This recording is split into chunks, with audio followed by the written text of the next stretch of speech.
Hello everyone, এতিয়া লৈ আহিছো পাট গলপটা ষ্টোনৰ মই এটা জিৰাল পিন্ধি আছো এটো কালাৰ কম্বিনেশনটো ধৰিব পাৰিছানে ৰয়েল ব্লু আৰু হোৱাইট কালাৰত হয় কিন্তু ব্ল্যাক নহয় আকৌ বহুতে ব্ল্যাক বুলি ভাবিব ৰয়েল ব্লু আৰু হোৱাইট মই ইয়াৰিংছটো দেখুৱাই দিছো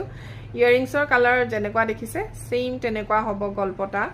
বৰ ধুনিয়া কালাৰ কম্বিনেশন হয় আৰু প্ৰাইস হ'ব 2500 নেক্সট আৰু এটা কালাৰ দেখুৱাই আছো চাই থাকক এতিয়া পিন্ধি আহিছো ৰেড এণ্ড হোৱাইট কম্বিনেশন ইমান ধুনিয়া কালাৰ কম্বিনেশনৰ পাট গলপটা নহয় ষ্টোনত কৰা আছে আৰু ৰূপৰ ওপৰত কোনপানী সৰোৱা হয় ইয়াৰিংছ দেখিছেনে কিমান ধুনিয়া আৰু এটো সেটৰ প্ৰাইস আহিব 2500 টকা এতিয়া পিন্ধি আহিছো ৰেড কালাৰ চাওকচোন কিমান ধুনিয়া ৰেড কালাৰটো আৰু ইয়াৰিংছ এনেকৈ আহিব সো ৰেড কালাৰ লাগিলেও আপোনালোকে পাই যাব যথেষ্ট ধুনিয়া পাট গলপটা আৰু প্ৰাইস সেম হয়